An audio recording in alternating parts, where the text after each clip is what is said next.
kasalukuyang kausap ni Mr. Choi si Mr. Gomez sa telepono.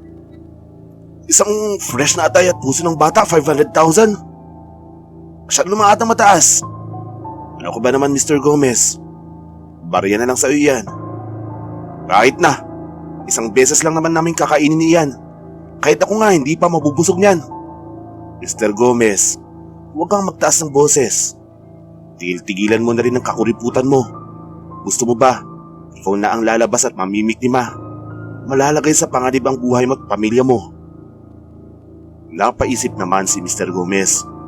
Sa bagay, sa katulad niyang isang direktor ng isa sa ahensya ng gobyerno at kaliwat kanan pa ang business ay sisiw na lang sa kanya iyon. Ayaw naman niyang mamiktima sila ng mga tao at baka pa sila ay mapahamak. Sawang-sawa na rin sila sa mga hayop. Nais niyang ipatikim man lang ang mga anak niya sa sariwang puso at atay ng tao. Kahit selebrasyon man lang sa kaarawan ng panganay na anak. Sa grupo ni Mr. Choi, most in demand na ang sariwang puso't atay ng mga tao. Kaya't mahal dapat ang patong niya sa presyo. Hindi naman ganoon kadali ang mga tauhan niya ang manghuhuli ng mga bata upang tanggalan ng laman ng loob. Mapanganib ang kalakarang pinapasok nila. Matagal na rin sila sa kalakarang ito. Ito na ang negosyong ikinayaman ni Mr. Choi, ang pagbenta ng human organs, pero hindi sa mga mayayamang may sakit kundi sa mga mayayamang aswang sa lipunan. Susuyurin ni Mr. Choi ang Pilipinas kapag mainit na sila sa kinaroonan ng lugar ay lilipat naman sila sa ibang panig ng bansa. Madali na ring makakuha ng mga panibagong customers si Mr. Choi dahil kilalang kilala na siya sa iba't ibang mayayamang aswang sa bansa bilang supplier ng preskong puso't atay. Sa gabing ito'y kanila na ngang isinagawa ang operation sa isang bata. Maingat sila upang maging maayos ang hugis pa rin ng puso at atay nito. Ayaw ni Mr. Choi na magrereklamo ang kliyente niya at sasabihin bakit medyo lata o basag ang puso o di kaya atay nito. Matapos silang matanggalan ang kailangan ay agad idiniliver ng isa sa kanilang gamit ang motorsiklo. Pagbukas naman ng pintuan ng client ay nakalagay na ang kahon sa harap ng bahay. Samantalang ang kabayaran ay nilipat na rin ng customer sa bank account ni Mr. Choi. Ang mga tauhan naman ay kanilang pagsasalu-saluhan ang bituka ng bata. Hindi sila aswang ngunit ito ang kasama sa sistema ni Mr. Choi. Hindi maaaring tumanggi ang miyembro dahil ililigpit ni Mr. Choi. Para naman sa mga miyembro ay ayos na rin dahil malaking pera naman ang kapalit. Isa pa'y sanay na rin silang lumapa ng bituka ng bata.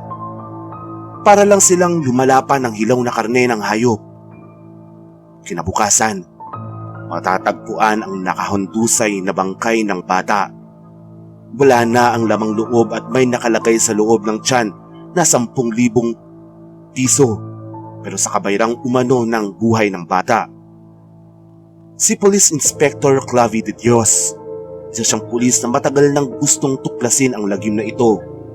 Hindi dahil sa panguhuli ng mga bata kundi dahil sa mga aswang daw na kliyente. Gusto niyang alamin kung sino-sino sila upang mapanagot sa batas. Boss Lando, may nais sumali sa grupo. Nooy, humithit ng bato ang leader ng mga tauhan ni Mr. Choi. Tamang-tama dahil kailangan na rin nilang magdagdag ng tauhan. Ang ilan kasi sa kanila ay napapatay ng mga pulis sa ilang engkwentro nila. Naglakad ang lalaki na sinamahan ng isang tauhan. Kaibigan ko boss, si Clay. Pagpapakilalang tauhan. Mabuti na lamang at nakuha ni Clavy ang tiwala ng lalaking baguhang kaibigan. Nakilala lang niya ito noong nakaraang buwan at naging kaibigan na sila. Alam mo naman, Ondoy, ang sistema natin. Tatanggapin ko siya basta't malagpasan niyang pagsubok. Doon natin malalaman kung siya'y nagpapanggap o talagang halang ang bituka. Boss, hindi po ako nagpapanggap. talagang nangangailangan akong trabaho. Mapapansin sa anyo ni Clay ang pagiging inosente ng wari probinsyano. Kapag nalagpasan mo ang pagsubok at naging miyembro ka na, ay hindi ka na makakaalis sa samahan. Pwera lang kung itinapat ni Lando ang daliri sa leeg at iginilit. Naintindihan ni Clay na kamatayan nga ang kakahantungan. Handa po kong manatili ng habang buhay sa inyo, sir. Taas kamay pa ni Clay na wari sumusumpa. Sininyasan ni Lando ang isa sa tauhan at tumungo naman sa isang silid. Pagbalik ay may buhat ng sakong gumagalaw. Inilapag ng tauhan sa lamesa at tinanggal ang sako. Lumantad sa paningin ni Clay ang asong malapit ng mamatay. Wakwak na ang dibdib at labas na ang mga bituka. Lapain mo ang kanyang bituka, utos ni Lando. Mapapakas naman sa mukha ni Clay ang pandidirit takot. Napalingon pa siya sa kaibigan. Ganoon pa man ay lumapit pa rin si Clay. Inilapit niya ang bibig sa bito at sinimulang kagatin.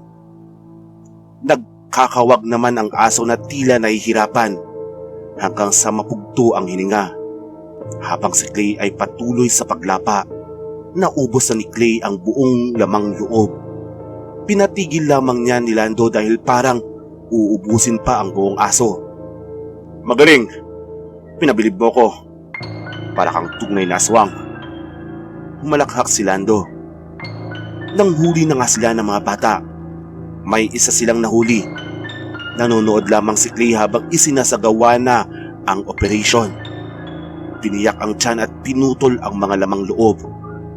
Hindi magawang humadlang ni Clay. Kailangan niyang makuha ang loob ng sindikatong ito upang hindi mawalan ng saysay ang kanyang pag-undercover. Kailangan niyang malaman kung sino-sino ang malalaking aswang sa bansa. Para kay Clay, di bali na munang magsakripisyo ang ilang bata para wala nang mabibiktima sa future. Matapos nga ang malagim na sandali ay pumesto na naman sila. Kasama si Clay na nakiplapa na rin. Sarap na sarap. Iniwan na lamang ng mga kasama dahil mukhang hindi na nila kailangang makilapa. Parang si Clay lang ang mauubos nito ang bitukang pinagsasalu-saluhan. Parang totoong aswang, natatawang wika ng isa. Namamahinga na sila nang magtanong si Clay. Mga boss, sino-sino palang buyer natin? Pati ang big boss natin. Lumingon sa kanya ang bawat isa. Matatalim ang titig na tila hindi nagustuhan ang kanyang tanong. Yumukod na lamang siya. Kinabukasan, natagpuan ang panibagong biktima. Walang paglagyan ng pagtangis ng mga magulang. Galit na galit ang sambayan ng Pilipino sa may kagagawan ng krimen. Dapat umanong paigtingin ang human trafficking. Dapat sikaping hulihin ang mga suspect. Inspektor, ano nang balita?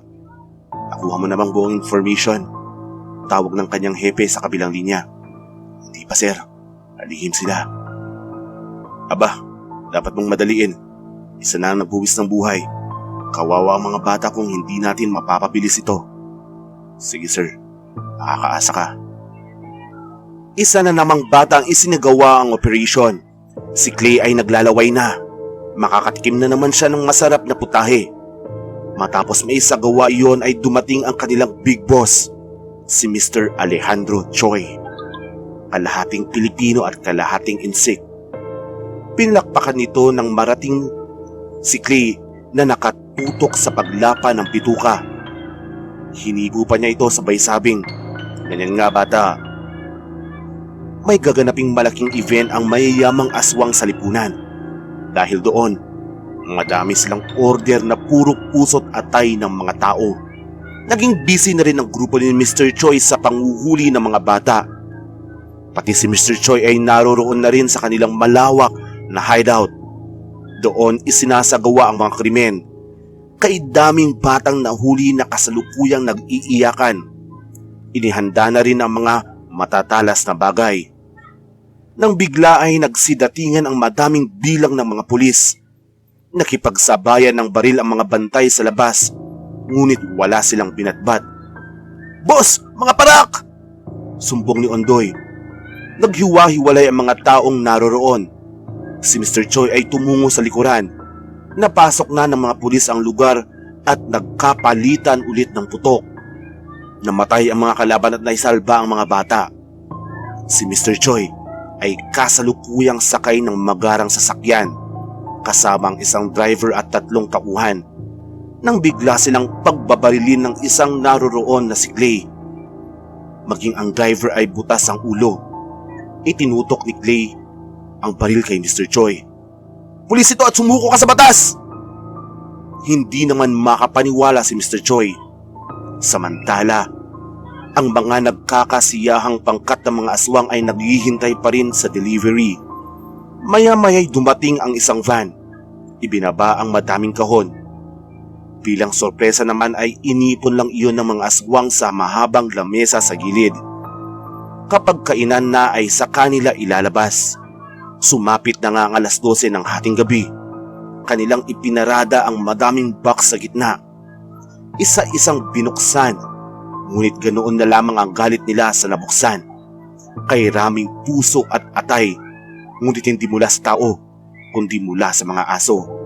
Galit na galit ang mga aswang sa panluloko sa kanila. Milyong-milyon ang perang ibinayad nila, subalit ganito lang pala. Dumating ang mga pulis sa kanila sa pangunguna ni Police Inspector Clavy de Dios. Mas lalong nag-umapaw sa galit ang mga aswang. Kanya-kanya sila sa pagpapalit ng anyo upang manlaban. Nagpaputok ang mga pulis ngunit hindi na tinatabla ng mga aswang. Sa ganitong punto, kailangan na rin nilang magpalat kayo. Isa-isa rin silang naging aswang. Nagulat naman ang mga aswang sa nangyari sa mga pulis. Wala silang kaalam-alam na sila ay grupo ng mga pulis aswang. Itinalaga sila upang labanan ng mga masasamang nilalang sa dilim. At sila ay pawang sa mga hayop lamang lumalapa. Hindi nga lang napigilan ni Clavy ang sarili na makilapa na rin sa mga bitukan ng mga bata. Di bale, wala pa namang nakakaalam sa mga kasama niya at hindi niya sasabihin iyon. Sumiklab ang laban sa pagitan ng 2 pangkat. Napatay ang mga aswang. Ang ilang aswang na hindi pumarito sa okasyon na ito ay kanila ring sinugod. Isa-isa nang inamin ni Mr. Choi ang kanyang mga kliyente. Sa ngayon, buhay pa rin ang numero ni Mr. Choi. Kasalukuyang nakakulong, pero kasalukuyan ding sumasagot sa tawag ng mga panibagong customer. At ang ipapadala ng grupo ni Clay ay mga puso't atayin ng aso. Tapos ay sa kanila lulusubin ang mga kalaban.